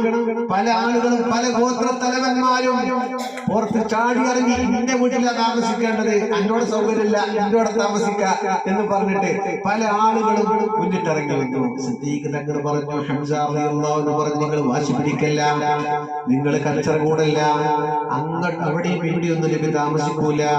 മുത്തുനബിയുടെ കിസ്വ എന്ന ഒട്ടകം എവിടെയാണോ മുട്ടുകുത്തുന്നത്, മുത്തുനബിയുടെ കിസ്വ എന്ന ഒട്ടകം എവിടെയാണോ മുട്ടുകുത്തുന്നത് അവിടെയാണ് മുത്തുനബി താമസിക്കുക. അവരിങ്ങനെ എവിടെയാ മുത്തുനബി? എന്റെ വീടിന്റെ മുന്നിലാവണേ, എന്റെ വീടിന്റെ മുന്നിലാവണേ, എന്റെ വീടിന്റെ മുന്നിലാവണേ എന്നെല്ലാവരും പ്രതീക്ഷയോടെ ആകാംക്ഷയോടും കൂടെ കാത്തിരിക്കുമ്പോഴാണ് മുത്തുനബിയുടെ കിസ്വ എന്ന ഒട്ടകം ഒരു ഒഴിഞ്ഞ ഒരു ഈത്തപ്പന തോട്ടത്തിൽ പോയി മുത്തുനബിയുടെ ഒട്ടകം മുട്ടുകുത്തി. ആ തോട്ടം ആരുടേതാണെന്നറിയുമോ? സഹലി, സുഹൈലി എന്നീ പേരുള്ള രണ്ട് യതീംകുട്ടികളുടേതായിരുന്നു. കാരണം അങ്ങനെയാണല്ലോ ഞാനും യതീമിനെ സംരക്ഷിക്കുന്നവനും. ഇങ്ങനെ മുഹമ്മദ് റസൂലുള്ളാഹി ഇങ്ങനെയാണ്. സുബ്ഹാനല്ലാഹ്. അതിന് തൊട്ടടുത്തൊരു വീടുണ്ട്. ആ വീട് ഏത് പറയോ? 200 വർഷങ്ങൾക്ക് മുമ്പ് യമൻ രാജാവ് നിർമ്മിച്ച് ഗോത്രത്തലവനെ ഏൽപ്പിച്ചു. ആ ആ ഗോത്രത്തലവൻ അത് സൂക്ഷിച്ചു. കാലങ്ങൾ കഴിയുന്തോറും തലമുറ കൈമാറിയിട്ടുള്ള ബിൽഡിംഗിന്റെ താക്കോലുള്ളത് ശൈഖുൽ അൻസാർ അബൂ അയ്യൂബുൽ അൻസാരി റളിയല്ലാഹു അൻഹുവിന്റെ കയ്യിലാണ്. അവിടെ റസൂൽ സല്ലല്ലാഹു അലൈഹി വസല്ലം തങ്ങൾ താമസിച്ചു. അവിടെയാണ് മുത്തുനബി താമസിച്ചത്. അങ്ങനെ നബി സല്ലല്ലാഹു അലൈഹി വസല്ലം തങ്ങളെ മദീനയിലെത്തി ആദ്യം ചെയ്തത് എന്താ? വീടുണ്ടാക്കുകയല്ല ചെയ്തത്. ആദ്യം ചെയ്തത് പള്ളിയുണ്ടാക്കി. റസൂൽ സല്ലല്ലാഹു അലൈഹി വസല്ലം തങ്ങൾ മണ്ണെടുത്തു. റസൂലുള്ള മണ്ണ് വെട്ടി അവിടെ ഒരു പള്ളി ഉണ്ടാക്കിയ പള്ളിയുടെ പേരാണ് മസ്ജിദ് ഖുബാ. ആരെങ്കിലും താമസ സ്ഥലത്ത് നിന്ന് ആരെങ്കിലും അത് ഉണ്ടാക്കി പിന്നെ അവൻ മസ്ജിദ് ഖുബായിൽ പോയി. എന്നിട്ട് അവിടെ നിന്ന് 2 റക്അത്ത് നിസ്കരിച്ചാൽ ഒരു ഉംറയുടെ പ്രതിഫലമുണ്ടെന്ന് മുഹമ്മദ് റസൂലുള്ളാഹ്. നിങ്ങള് സല്ലല്ലാഹു അലൈഹി വസല്ലം തങ്ങൾ നടന്നു അവിടെ പറയുന്നത് വെച്ചാല് റസൂല് വാഹനം കയറിയും പോയിരുന്നു. റാക്കിബൻ ഔ മാശിയ, നടന്നോ വാഹനം കയറിയോ എല്ലാ ശനിയാഴ്ചയും റസൂല് പോകും. പോയി 2 റക്അത്ത് നിസ്കരിക്കും. അവിടെ പോയി 2 റക്അത്ത് നിസ്കരിച്ചാല് ഉംറ ചെയ്ത കൂലിയാണ്. നമുക്ക് പോണ്ടേ? അല്ലാഹു തൗഫീഖ് ചെയ്യട്ടെ. അങ്ങനെ റസൂൽ സല്ലല്ലാഹു അലൈഹി വസല്ലം തങ്ങൾ ആ പള്ളിയൊക്കെ ഉണ്ടാക്കി അതിന്റെ പ്രവർത്തനങ്ങളിൽ ഒതുങ്ങുന്ന സമയത്ത് എന്ത് ചെയ്തു? കുറച്ച് ആളുകൾ അവിടെ ഇങ്ങനെ നിന്നു. എല്ലാത്തുണ്ടാവുമല്ലോ മുനാഫിഖീങ്ങൾ. അവരെന്ത് ചെയ്തു? നമ്മക്കൊരു പള്ളിയാണല്ലോ എന്ന് പറഞ്ഞിട്ട് വേറെ പള്ളി ഉണ്ടാക്കാറുണ്ട്. നമ്മളെ നാട്ടിലുണ്ടാകും. പണ്ട് പാടത്തും പറമ്പിലും പാടുപെട്ട് പണിയെടുത്ത് കൗത്തൊക്കെ അരിഞ്ഞു കൊടുത്തുണ്ടാക്കി പഴയ തറവാട്ട് പള്ളി നമ്മളെ നാട്ടിലുണ്ട്. കുറച്ച് പുതിയ മുതലാളിമാർ വന്നിട്ട് നമ്മക്കൊരു പള്ളിയാണെന്ന് പറഞ്ഞിട്ടൊരു പള്ളി ഉണ്ടാക്കും. അങ്ങനെ ഒരു പള്ളി ഇവിടെ ഉണ്ടാക്കി. ഞാൻ പറയുന്നതിന്റെ അർത്ഥങ്ങൾ എന്ത് വിചാരിച്ചാലും പാടില്ല. അങ്ങനെ എന്ത് ചെയ്തോ? എന്ത് ഉണ്ടാക്കുകയാണെങ്കിൽ പാണക്കാലത്തുനിന്ന് ഒരാളെ കൊടുന്ന് ഉദ്ഘാടനം ചെയ്താൽ ശരിയായി എന്ന് എല്ലാവരും വിചാരിച്ചു. ഉദ്ഘാടനം ചെയ്യും ഒന്നും ഇംഗ്ലീഷ് കഴിച്ചില്ല. എന്നിട്ട് പിന്നെ തങ്ങളൊന്നും ഉദ്ഘാടനം ചെയ്താലും തങ്ങന്മാർക്ക് മഹത്വമുണ്ട്. അള്ളാഹുവിന്റെ റസൂലിന്റെ കുടുംബല്ലേ. ഇന്ന അഹ്ലി ബൈത്തി കസ്സഫീനത്തി നൂഹ്, എന്റെ കുടുംബം എന്ന് പറഞ്ഞാൽ നൂഹ് നബിന്റെ കപ്പൽ പോലെയാണ്. അതിൽ കാര്യങ്ങളൊക്കെ ശേപ്പെട്ടു ഏറാത്തോല്. നൂഹ് നബിന്റെ കപ്പല് ആ തൂര് സീന അല്ലെ എന്ത് മലയാണ്? ആ മലന്റെ പേരെന്തായാലും ജൂതി പർവ്വതത്തിലാണ്. ആ ജൂതി പർവ്വതത്തിൽ അണിഞ്ഞ സമയത്ത് അതിന് മുന്നേ എല്ലാ ഇണകളെയും എന്ത് ചെയ്തു? അതിൽ കയറ്റി. ഭൂമിയിലുള്ള എല്ലാ ജന്തുക്കളുടെയും ഇണകളൊക്കെ അതില് പരിസരത്ത് എവിടെയെങ്കിലും മലയുണ്ടോ ഖരയുണ്ടോ എന്ന് നോക്കാൻ വേണ്ടി കാക്കനെ പറഞ്ഞു. അതിന്റെ അടിയിൽ കയറി പറയാണ് കാക്കനെ പറഞ്ഞു. കാക്ക പോയപ്പോ അവിടെ എന്തോ ഒരു ശവം കണ്ടിട കൊത്തി നിന്നു വന്ന് തിരിച്ചില്ല. ഇവിടെ പ്രാക്കളെ കണ്ടല്ലേ നിങ്ങള്? എത്ര ബഹുമാനത്തോടു കൂടെ നമ്മളിതിനെ കാണുന്നത് അല്ലേ? ഈ പ്രാവിന്റെ ഒരു മഹത്വം എന്താണെന്നറിയോ? അങ്ങനെ ഈ കാക്കനെ കാണാത്തോണ്ട് നൂഹ് നബി അലൈഹി സ്വലാം പിന്നെ 2ാമത് പ്രാവിനെ പറഞ്ഞു. പ്രാവ് നേരെ ജൂതി പർവ്വതത്തിൽ പോയിട്ട് അവിടെ മണ്ണിലിങ്ങോട്ട് കുഴച്ചിട്ട് കാലിൽ മണ്ണാക്കിയാണ്ട് നേരെ നൂഹ് നബിയുടെ അടുത്ത് വന്നു. ഇതാ അവിടെ കിട്ടോ. അതാണ് പ്രാവിന്റെ മഹത്വം. അതാണ് ശ്രദ്ധിക്കണേ. റസൂലുള്ളാഹി സ്വല്ലല്ലാഹു അലൈഹി വസല്ലം നൂഹ് നബി അലൈഹി സലാം ഈ കപ്പൽ ഉണ്ടാക്കിയപ്പോ തന്നെ അള്ളാഹ് പറഞ്ഞേ, നിങ്ങൾ പേടിച്ചണ്ട, വെള്ളപ്പൊക്കം ഉണ്ടാവും, നിങ്ങളെ കുടുംബത്തിന് ഞാൻ രക്ഷപ്പെടുത്തിക്കൊള്ളാം. കുടുംബം എന്ന് പറയണാരാ? അല്ല, കുടുംബം എന്ന് പറയണാരാ? എന്റെ കുടുംബം, ഞാനും എന്റെ ഭാര്യ കുട്ടികളും അല്ലെ? അങ്ങനെ തന്നെ. അത് കൂടുമ്പോ ഇമ്പം കൂടി ഉണ്ടെങ്കിൽ കുടുംബാവും, അല്ലെങ്കിൽ കൂടുമ്പോ ബോംബാണെങ്കിൽ ബോംബാവും. അപ്പൊ ശ്രദ്ധിക്കാം, നൂഹ് നബിയോട് പറഞ്ഞു നിങ്ങളെ കുടുംബത്തിനെ രക്ഷപ്പെട്ടുകൊള്ളാം. അങ്ങനെ എന്ത് ചെയ്തു? നൂഹ് നബിയുടെ വെള്ളപ്പൊക്കം ഉണ്ടായി, എല്ലാ ഇണകളൊക്കെ കയറി. ഒരു മകൻ വണ്ടി കയറിയില്ല, കൻആൻ. അപ്പൊ നൂഹ് നബി അലൈഹി സ്വലാം പറഞ്ഞു, ഈ വണ്ടി കയറിക്കോ. അപ്പൊ നൂഹ് നബി പറഞ്ഞു, ഞാൻ കയറൂല. ഞാൻ കയറൂല, ഏതെങ്കിലും മലന്റെ മുകളിൽ കയറി രക്ഷപ്പെട്ടാലും ഞാൻ ആ വണ്ടി കയറൂല എന്ന് മകൻ പറഞ്ഞു. ജൂതി പർവ്വതത്തിലെ കാണുന്നു മകൻ എന്ത് ചെയ്തു? തിരമാലയിൽപ്പെട്ട് കഴിഞ്ഞു. അങ്ങനെ അള്ളാഹുവിനോട് നൂഹ് നബി ചോദിക്കുകയാണ്, അള്ളാഹുവേ, എന്റെ മോൻ എന്റെ കുടുംബല്ലേ? അള്ളാഹ് പറഞ്ഞത് നിങ്ങളുടെ കുടുംബത്തെ രക്ഷപ്പെടുത്തിക്കോളാം. പക്ഷെ അള്ളാഹിനോട് നൂഹ് നബി അലൈഹി സ്വലാം പറയാണ്, എന്റെ മോൻ എന്റെ കുടുംബല്ലേ? അപ്പോൾ അല്ലാഹുവിന്റെ മറുപടി സൂറത്ത് ഹൂദിലാണെന്ന് തോന്നുന്നു. ഇന്നഹു ലൈസ മിൻ അഹ്ലി, അവൻ നിന്റെ കുടുംബമേ അല്ല. പ്രസവിച്ച് ഹോസ്പിറ്റലിൽ നിന്ന് നേഴ്സുമാര് തുണിക്കഷ്ടത്തിൽ ഇങ്ങനെ പൊതിഞ്ഞു തന്നിട്ട് നമ്മള് മാറോട് ചേർത്തിട്ട് പ്രസവം കഴിഞ്ഞിട്ട് റൂമിലെത്തിയിട്ട് ഭാര്യയും ഭർത്താവും ഒറ്റക്കാകുമ്പോ ഭാര്യ പറയും നിൻറ്റുട്ടിയാണ്, പോകാൻ പറയും ചോദിക്കുന്നത് നിൻറ്റുട്ടിയാണ് എന്നൊക്കെ നമ്മൾ അങ്ങോട്ടും ഇങ്ങോട്ടും പറയും. പക്ഷെ നിൻറ്റുട്ടിയാണെന്ന് പറയണമെന്നുണ്ടെങ്കിൽ നിങ്ങൾക്ക് അധികാരമുണ്ടെങ്കിൽ മുഅ്മിനുമേ മക്കളാകോ, മുസ്ലിമും കാഫിറും മുനാഫിഖും. അതുകൊണ്ട് ഒരു മുഅ്മിനായ മനുഷ്യന് ജനിച്ച കുട്ടി മുഅ്മിനല്ലെങ്കിൽ അത് ഓൻ കുട്ടിയല്ല. ഞാൻ പറഞ്ഞു വന്നത്, നമ്മളെടുത്തി കഥ പള്ളി ഉണ്ടാക്കി ഒരാൾ ഉദ്ഘാടനം കൊടുത്തു, അതുകൊണ്ടായില്ല. റസൂലുള്ളാഹിനോട് വന്നിട്ട് പറഞ്ഞു, റസൂൽ പ്രാവിന്റെ കടന്നു അടക്കട്ടെ, ഈ പ്രാവുമക്കിനും മയിലുമക്കും കുയിലുമൊക്കെ ഒക്കെ പോകും. അപ്പൊ ശ്രദ്ധിക്കാൻ, റസൂൽ സല്ലല്ലാഹു അലൈഹി വസല്ലം തങ്ങള് ഒരു യാത്രക്ക് പോകാൻ ഒരുങ്ങുമ്പോഴാണ് റസൂലുള്ളാഹിനോട് വന്നിട്ട് പറഞ്ഞു, നബിയെ, ഞങ്ങളൊരു പള്ളി ഉണ്ടാക്കി ഉദ്ഘാടനം ചെയ്തു തരണം. നബി സല്ലല്ലാഹു അലൈഹി വസല്ലം തങ്ങൾ പറഞ്ഞു, ഞാനൊരു യാത്രക്ക് പോകണം. അപ്പൊ അതിലെന്താ അങ്ങനെ എപ്പോഴും ആയിക്കോട്ടെ. അപ്പൊ നബി സല്ലല്ലാഹു അലൈഹി വസല്ലം തങ്ങൾ പറഞ്ഞു, ഞാനൊരു യാത്രക്ക് പോവുകയാണ്, പോയി വന്നിട്ടാക്കാന്ന് പറഞ്ഞു. അങ്ങനെ നബി സല്ലല്ലാഹു അലൈഹി വസല്ലം തങ്ങളെ യാത്ര കഴിഞ്ഞ് തിരിച്ചു വന്നവർ ഉദ്ഘാടനത്തിന് വേണ്ടി ഒരുങ്ങിയപ്പോൾ അല്ലാഹുവിന്റെ കൽപ്പനയുണ്ടായി, നബിയേ, ലാ തഖും ഫീഹി അബദാ, ആ പള്ളിയിൽ ഒരു കാലത്തും നിസ്കരിക്കരുത് നബിയേ, ഒരു കാലത്തും നിസ്കരിക്കരുത്.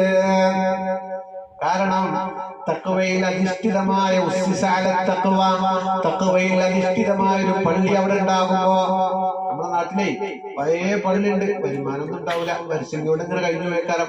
മറ്റാൾക്കാര് പുതിയ പള്ളി ഉണ്ടാക്കി വരിസംഖ്യ ഉണ്ടാവില്ല, മദ്രസിൽ കുട്ടികളെ പഠിപ്പിക്കാൻ പൈസ വേണ്ട, തുടക്കത്തിലേ പിന്നെ ആളുകളൊക്കെ ഫുള്ളായ പിന്നെ തലക്കുന്ന തുടങ്ങും. അപ്പൊ അങ്ങനെ നമ്മളെ നാട്ടിൽ കുറച്ച് പുതിയ ആളുകൾ വന്ന് പള്ളി ഉണ്ടാക്കുമ്പോ മുത്തനബിനോട് അള്ളാഹ് ഒരു കാര്യം പറഞ്ഞാല് അത് മുഅ്മിനീങ്ങൾക്ക് മൊത്തം ഖിതാബാണ്, അത് മുഅ്മിനീങ്ങൾക്കൊക്കെ എന്താണ് ബാധകമാണ്. ലാ തഖും ഫീഹി അബദാ, ഒരു കാലത്തും കുടുങ്ങിയാൽ പോലും നിസ്കരിച്ചാൻ പാടില്ല, കുടുങ്ങിയാൽ പോലും നിസ്കരിച്ചാൻ പാടില്ല. എന്താ ചെയ്തത്?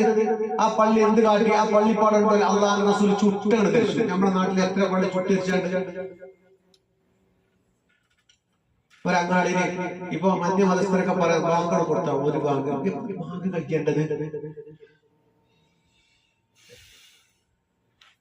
അങ്ങാടിയിലൊക്കെ എന്തെങ്കിലും വെച്ചത് ഒരു ബാങ്ക് കഴിക്കും, ഒന്ന് കിടപ്പ് വിളിക്കാറുണ്ട്, പിന്നെ രണ്ടാമത് വെച്ചോന് വീണ്ടും ബാങ്ക്, മൂന്നാമത് കിട്ടും വീണ്ടും ബാങ്ക്. ഇത് അങ്ങനെ കൊടുക്കല് ബാങ്കിനോട് നമുക്ക് ഇത് തീരെ പറ്റാത്ത ആളുകൾ. ഒരു ബഹുസ്വര രാജ്യമല്ലേ നമ്മുടെ നാട്. മഞ്ചേരി പോയി കൊണ്ടോട്ടിയത് നമ്മളിങ്ങനെ രാമനാട്ട് പോകുമ്പോ കൊട്ടപ്പുറം എന്ന സ്ഥലമുണ്ട്, കേട്ടോ? ബട്ടർ പള്ളി റോഡിന്റെ ബട്ടർ പള്ളി നേരെ ഓപ്പോസിറ്റ് പള്ളി. ഇതും ശൂന്യാണ്, ഇതും ശൂന്യാണ്. കുറച്ചപ്പുറത്ത് പോയ അടുപ്പം കല്ലുവരെ വേറെ ഇതും പള്ളിയാണ്. ഇവിടെ ആകുമ്പോൾ ആരും കേൾക്കൂലല്ലോ, അതുകൊണ്ട് നമ്മൾ പറയാണ്. അല്ലാഹു റസൂൽ പറഞ്ഞു തഖ്വയിൽ അധിഷ്ഠിതമായി നിങ്ങൾ നിർമ്മിച്ച പള്ളി എവിടെ ഉണ്ടെങ്കിൽ അതിൽ നിങ്ങൾ നിസ്കരിച്ചോളിയോ, മറ്റു നിസ്കരിച്ചാനേ പാടില്ല എന്ന് മുഹമ്മദ് റസൂലുള്ളാഹി സ്വല്ലല്ലാഹു അലൈഹി വസല്ലം തങ്ങളോട് ജിബ്രീൽ വന്ന് ഖുർആനിന്റെ വചനങ്ങൾ ഓതി കേൾപ്പിച്ചു കൊടുത്തു. റസൂലുള്ള ആദ്യം നിർമ്മിച്ച പള്ളി അതാണ്. പിന്നെ റസൂൽ സല്ലല്ലാഹു അലൈഹി വസല്ലം തങ്ങളെ മദീനത്ത് വന്നിട്ട് ആദ്യം പറഞ്ഞത് എന്താണെന്നറിയോ? അത്വഇമുത് ത്വആം, ഭക്ഷണം കൊടുക്കുക. ഭക്ഷണം കൊടുക്കുക. നമ്മളെ നാട്ടില് റബീഉൽ അവ്വലിന് നമ്മൾ ഭക്ഷണം കൊടുക്കണേ. എന്തേ? റസൂലുള്ള പറഞ്ഞു എന്താണ്? ഭക്ഷണം കൊടുത്തോളീ, ഭക്ഷണം കൊടുത്തോളീ. എന്തിന്റെ പേരും ഭക്ഷണം കൊടുക്കുക എന്ന് പറയുന്നത് നിങ്ങൾ വിശക്കണോർക്ക് ഭക്ഷണം കൊടുക്കുന്നല്ല പറഞ്ഞേ, വിശക്കണോർക്ക് കൊടുക്കുന്നല്ല പറഞ്ഞേ. ആർക്കും ഭക്ഷണം ആവശ്യമുണ്ടോ അവർക്കൊക്കെ കൊടുക്കാം. എന്നിട്ട് നാലാളും കൂടി റസൂലുള്ളാഹിനെ മദ്ഹ് പറഞ്ഞാണ്ട് ഭക്ഷണം കഴിച്ചാൽ ചിലപ്പോ ആ ചോറ് നമുക്ക് പറ്റില്ല. എന്നാ ഓണത്തിന് പോയി ഭക്ഷണം കഴിക്കുന്നതിന് കുഴപ്പമില്ല. ഞാൻ ഇതിന്റെ ഒരു ആദർശം പറയല്ലേട്ടെ, ഞാൻ ഇതിന്റെ ഗൗരവം മനസ്സിലാക്കാൻ വേണ്ടിയിട്ടാണ്. ഇവിടെ മനസ്സിലാക്കേണ്ട ഒരു വിഷയം, റസൂൽ സല്ലല്ലാഹു അലൈഹി വസല്ലം തങ്ങൾ പറയാണ്, മൻ അൻഫഖ ദിർഹമൻ അലാ ഖിറാഅത്തി മൗലിദി റസൂലില്ലാഹി സ്വല്ലല്ലാഹു അലൈഹി വസല്ലം കാന റഫീഖി ഫിൽ ജന്ന. മഹാനായ സയ്യിദുനാ അബൂബക്കർ സിദ്ദീഖ് സ്വർഗ്ഗത്ത് കടന്നോലൊക്കെ അല്ലാഹനെ കാണുന്നത് നിൽക്കൊന്നും വേണ്ട കേട്ടോ. സ്വർഗ്ഗത്ത് കടന്നാല് റസൂലുള്ളാഹിനെ കാണുന്നത് നിങ്ങൾ നിൽക്കണ്ട. നമ്മൾ ഇവിടെ ആണെങ്കിൽ റസൂലുള്ള ഉഗാണ്ടയിലേക്ക് ഇറങ്ങും, ആഫ്രിക്കയിലേക്ക് ഇറങ്ങും. കാരണം ആകാശഭൂമിയുടെ വിശാലത ഉണ്ട്. പക്ഷേ റസൂലുള്ളാഹിന്റെ അടുത്ത് സിദ്ദീഖ് തങ്ങൾ ഉണ്ടാവുമല്ലേ? ആ സിദ്ദീഖ് തങ്ങൾ പറയാണ്, മൻ അൻഫഖ ദിർഹമൻ അലാ ഖിറാഅത്തി മൗലിദി റസൂലില്ലാഹി മുത്തനബിന്റെ മൗലിദിന് വേണ്ടി ഒരു ഉറുപ്പ്യ ചെലവാക്കിയാല് കാന റഫീഖി ഫിൽ ജന്ന, അവൻ സ്വർഗ്ഗത്തിൽ എന്റെ കൂട്ടുകാരനാണ്. കൂട്ടുകാരന്റെ കൂട്ടുകാരുണ്ടാവൂലേ? ഉണ്ടാവൂലേ? ഉണ്ടാകൂലേ? ഉണ്ടാകും. അതാ പറഞ്ഞു. ഈ ഉസ്മാനങ്ങൾ പറഞ്ഞു, വലിയ തങ്ങളൊക്കെ പറഞ്ഞത് നമുക്ക് മദീനത്ത് എന്ന് പറയണം.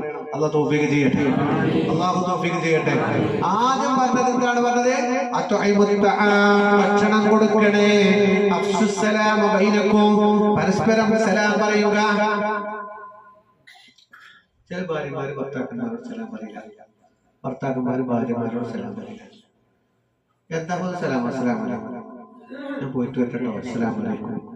വെളിയിൽ കയറി വരുമ്പോ ആദ്യം കണ്ടാൽ സലാം കൊണ്ടാണ് മിണ്ടല് വേണ്ടത് എന്നുള്ളതാ നബി തങ്ങളിൽ നിന്നുള്ളത്. അവലാ അദുല്ലുക്കും അലാ ശൈഇൻ ഇദാ ഫഅൽതുമൂഹു തഹാബത്തും, ഞാൻ നിങ്ങൾക്കൊരു കാര്യം പറഞ്ഞു തരട്ടെ, അത് നിങ്ങൾ ചെയ്തു കഴിഞ്ഞാൽ നിങ്ങൾ പരസ്പരം സ്നേഹമുള്ളവരാകും.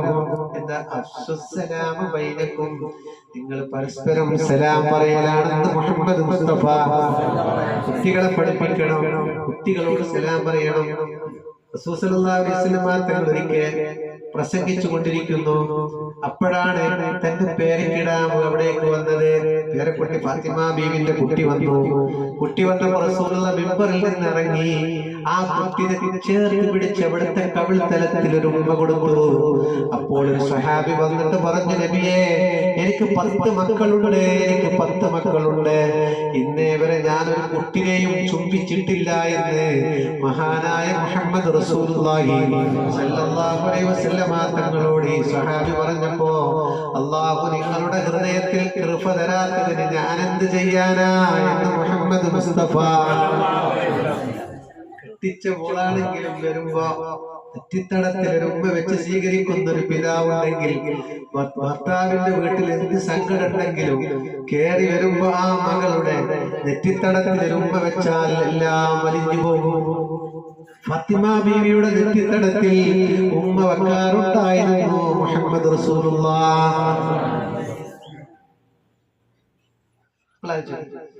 എന്തെല്ലോ സങ്കടങ്ങളുണ്ട്. ഭർത്താവിന്റെ വീട്ടിൽ അതൊക്കെ ഒന്ന് കെട്ടയച്ചൊന്ന് പൊട്ടിക്കരയാൻ വേണ്ടിയിട്ടാണ് ബാപ്പാന്റെ ഉമ്മാനത്തും വരുന്നത്.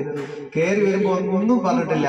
പക്ഷേ ഉപ്പാനെ കണ്ടപ്പോ അങ്ങാടിയിൽ തന്നെ കണ്ടത് അങ്ങനെ ചേർത്ത് പിടിച്ച് ആ മോളുടെ നെറ്റിയിൽ ഉമ്മ വെക്കുമ്പോ ആ മോളെ ആ തല ഉപ്പാനെ നെഞ്ചത്തേക്ക് ചേർത്ത് വെച്ച് അത് മതി. സത്യമാണല്ലോ പറയണേ. പക്ഷെ അതിനുവേണ്ടി കൊതിക്കുന്ന എത്ര പെൺകുട്ടികളുണ്ട്. എന്തേ അങ്ങനെ ചെയ്യണമെന്ന് പറയണത്? മുത്തുനബി ഫാത്തിമ ബീവി വന്നപ്പോൾ അങ്ങനെ ചെയ്തിട്ടുണ്ട്. ഫാത്തിമ ബീവിനെ ചുംബിച്ചിട്ട് നെറ്റിത്തടക്കം ചുംബിച്ചിട്ടുണ്ട്. എപ്പോ കെട്ടിച്ചിട്ട് ഹസന്റെ വീട്ടിലാവുമ്പോ ഫാത്തിമ ബീവിന്റെ വീട്ടിന്റെ അടുത്ത് നമുക്ക് കുറച്ച് കഥ പറയണം. അള്ളാഹു തൗഫീഖ് ചെയ്യട്ടെ. അങ്ങനെ ദിവസങ്ങൾ കഴിഞ്ഞു. പിന്നെ ഒരു ദിവസം വെള്ളിയാഴ്ച രാവിലെ ഹബീബ് മുഹമ്മദ് റസൂലുള്ളാഹി സ്വല്ലല്ലാഹു അലൈഹി വസല്ലം 5:51 6 മണിക്ക് സ്റ്റോപ്പ്. ഇൻഷാ അല്ലാഹ് വേണമെങ്കിൽ നാളെ അസർക്ക് തുടരാം. ഇൻഷാ അല്ലാഹ് തൗഫീഖ് ചെയ്യട്ടെ. അങ്ങനെ നാളെ ഉംറണ്ട്.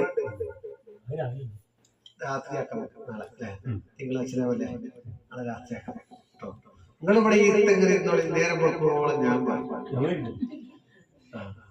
പറഞ്ഞോക്കണ്ടേ. ഓരോരുത്തരും അല്ലെങ്കിൽ അൽഹംദുലില്ലാഹ് എന്ന് പറഞ്ഞാണെങ്കില് അങ്ങനെ നേരെ വെള്ളിയാഴ്ച രാവിലെ മസ്ജിദ് ഖുബായിൽ നിന്ന് നബി സല്ലല്ലാഹു അലൈഹി വസല്ലം തങ്ങൾ പുറപ്പെട്ടു. അങ്ങനെ പോകുന്ന വഴിയിൽ ഉച്ചയായപ്പോഴാണ് മഹാനായ സാലിം ഇബ്നു ഔഫ് റളിയല്ലാഹു അൻഹുവിന്റെ വീട്ടിലെത്തുന്നത്. സാലിം ഇബ്നു ഔഫ് റളിയല്ലാഹു അൻഹുവിന്റെ വീട്ടിലിരിക്കുമ്പോഴാണ് അല്ലാഹുവിന്റെ മാലാഖ ജിബ്രീൽ അലൈഹിസ്സലാം വന്നിട്ട് പറയാണ്, ഇദാ നൂദിയ ലിസ്സലാത്തി മിൻ യൗമിൽ ജുമുഅത്തി ഫസ്ഔ ഇലാ ദിക്രില്ലാഹി വദറിൽ ബൈഅ ദാലികും ഖൈറുൽ ലക്കും. അല്ലാഹുവിന്റെ റസൂലിനോട് പറയാണ്, വെള്ളിയാഴ്ച ദിവസം പള്ളിയിൽ നിന്ന് ബാങ്ക് വിളിക്കപ്പെട്ട് കഴിഞ്ഞാൽ കച്ചവടങ്ങളും മറ്റു കാര്യങ്ങളൊക്കെ മാറ്റിവെച്ചുകൊണ്ട് നിങ്ങൾ ജുമുഅക്ക് പോകണേ. ജുമുഅ നിർബന്ധാക്കിയത് സാലിം ഇബ്നു ഔഫ് റളിയല്ലാഹു അൻഹുവിന്റെ വീട്ടിൽ നിൽക്കുമ്പോ അവിടെ ഒരു പള്ളിയുണ്ട്. ആ പള്ളിയുടെ പേര് മസ്ജിദ് ജുമുഅ. പിന്നെ നബി സല്ലല്ലാഹു അലൈഹി വസല്ലം തങ്ങൾ നേരെ വന്ന് മസ്ജിദുൻ നബവിയുടെ മക്ക അൽ മുകറമ മദീന മക്ക അൽ മുകറമ മദീന അൽ മുനവ്വറ. കേൾക്കാൻ രസം, കാണാൻ അതിലേറെ രസം, അതിമധുരമാണ്. മക്ക അൽ മുകറമ അതായത് ഒരു ആദരവാണ്. മുകറം ആദരം. മദീന സത്യത്തിൽ മദീനക്ക് എങ്ങനെ മദീന എന്ന് പേര് വരിക എന്നാണ് ചോദിച്ചത്. മദീന എന്നിങ്ങനെ ഒരു നാടിന് പേര് വരിക. ബോംബെ പട്ടണം കേട്ടോ നിങ്ങള്? കൊണ്ടോട്ടി പട്ടണം, കോഴിക്കോട് പട്ടണം നിങ്ങൾ പറയും. കോഴിക്കോട് പട്ടണം, എറണാകുളം പട്ടണം, ബോംബെ, മദീന,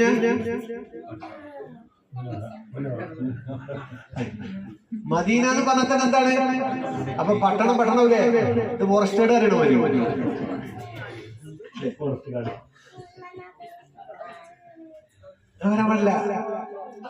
മദീന അൽ മുനവ്വറ. മദീനക്ക് ഒരുപാട് പേരുണ്ട്. ഒരുപാട് പേരുകളുണ്ട്. ഇൻഷാ അല്ലാഹ് അല്ലാഹു നമുക്ക് മദീനയിലെത്തി കഥ പറയാൻ തൗഫീഖ് ചെയ്യട്ടെ. ഇൻഷാ അല്ലാഹ് പോകുന്നതിന് മുമ്പ് നമ്മൾ മസ്ജിദ് നബവിയുടെ തിരുമുറ്റത്ത് എത്തി നിൽക്കുകയാണ്. ഇനി അവിടുത്തെ ഞാനൊക്കെ പറയാൻ ഇതൊക്കെ ഇപ്പം ഇവിടുന്ന് പറയാൻ കാരണം എന്താ അറിയോ? എന്റെ കുറച്ച് കുട്ടികൾ എന്റെ ബാക്കിൽ പോരുന്നവരുണ്ട്. അവരോട് കേൾക്കാൻ വേണ്ടിയിട്ടാണ് ഇത് ഇങ്ങനെ വിശദീകരിച്ച് ഇവിടെ തന്നെ പറഞ്ഞു പോകുന്നത് കേട്ടോ. അപ്പം ഇൻഷാ അല്ലാഹ് ഇനി മറ്റു കാര്യങ്ങളൊക്കെ അവസരത്തിൽ വെച്ച് പോകുന്നതിന് മുമ്പ് ഇതുപോലെ ഒരു കാര്യങ്ങളും ഇവിടെ ചർച്ച ചെയ്യണം. മദീന യാത്രയുമായി ബന്ധപ്പെട്ട ഒന്നും ഞാൻ ഇപ്പൊ പറയണില്ല. അത് ഇൻഷാ അല്ലാഹ് അടുത്ത ക്ലാസ്സിൽ പറയാം. അള്ളാഹു ഈ മജ്‌ലിസിനെ സ്വീകരിക്കട്ടെ, അള്ളാഹു കബൂൽ ചെയ്യട്ടെ, പോരായ്മകളൊക്കെ അള്ളാഹു പരിഹരിക്കട്ടെ. നിങ്ങൾ മദീനത്തേക്ക് പോയിട്ട് റസൂലുള്ളാഹിന്റെ ഇഷ്ട് നിങ്ങൾ ഉദ്ദേശിക്കുന്നുവെങ്കിൽ സ്വലാത്ത് ചൊല്ലിപ്പോയി. ഞാൻ ഇടക്കിടക്ക് പറയുന്നുണ്ട്, നിങ്ങൾ വന്ന കാര്യം മറക്കരുത്. എന്തിനാണ് നമ്മൾ ഇങ്ങോട്ട് വന്നത് എന്ന് മറക്കരുത്. ഉംറന്റെ എണ്ണം കൂട്ടാനാണെങ്കിൽ നമുക്ക് ഒരു ദിവസം 2 എണ്ണമൊക്കെ ചെയ്യാം. അതല്ല, വന്ന കാര്യം മറക്കാതെ അള്ളാഹുവിന്റെ റസൂൽ ജനിച്ച പുണ്യ മക്കയിൽ പരമാവധി മുതലാക്കി ഹബീബിന്റെ അടുത്തുകൾ പോകുമ്പോ അവിടുത്തെ എന്തെങ്കിലും ഒന്ന് കൈപ്പിടിച്ചു കൊടുക്കും, എന്തെങ്കിലും ഒരു ഹദിയ. എന്നാൽ അവിടെ ചെല്ലുമ്പോൾ ചെറിയൊരു സ്വീകാര്യത ഉണ്ടാവും. പറ്റുമെങ്കിൽ പോകുമ്പോ എല്ലാവരും ഒരു ഹിജാബ് ധരിക്കുക. റസൂൽ അങ്ങനെ ഇരിക്കുകയാണെങ്കിൽ നിങ്ങളെ മുന്നിൽ കൂടാതെ ഇരിക്കുമ്പോൾ നിങ്ങളെ മുഖം മറക്കാതെ നിങ്ങളാണ് മുന്നോട്ടില്ലോ ഇല്ല. അപ്പൊ ഞാൻ ഓർമ്മപ്പെടുത്തി, കഴിയുമെങ്കിൽ ഈ നിങ്ങളെ അതൊക്കെ വാങ്ങണേന്റെ ഇടയിൽ 5 റിയാലോ 10 റിയാലോ കൊടുത്തിട്ട് ഒരു ഹിജാബ് ധരിച്ചിട്ട് ആ മട്ടത്തിൽ റസൂലുള്ളാഹിന്റെ റൗളയിൽ കയറി ചെന്നാല് അസ്സലാത്തു വസ്സലാമു അലൈക യാ റസൂലല്ലാഹ് എന്നങ്ങട് പറയുമ്പോ അങ്ങോട്ടൊരു വിളിങ്ങട് കിട്ടും. അള്ളാഹു അത്തരത്തിലുള്ള സിയാറയായി നമ്മുടെ സിയാറ സ്വീകരിക്കട്ടെ.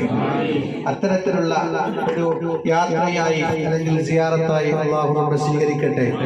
അവിടുന്ന് ഇഷ്ടപ്പെട്ട പൊരുത്തപ്പെട്ട അതിഥികളുടെ കൂട്ടത്തിൽ അള്ളാഹു നമ്മെ ചേർത്തി തരട്ടെ. ഇൻഷാ അള്ളാഹ് ഇനി ചെറിയൊരാശംസ ഉദവിസ്താദ് പറഞ്ഞ് ഇൻഷാ അല്ലാഹ് നമുക്ക് പിരിയാം. 1 മണിക്കൂറും 5 മിനിറ്റും നമ്മുടെ സംസാരം അള്ളാഹു സ്വീകരിക്കുമാറാവട്ടെ.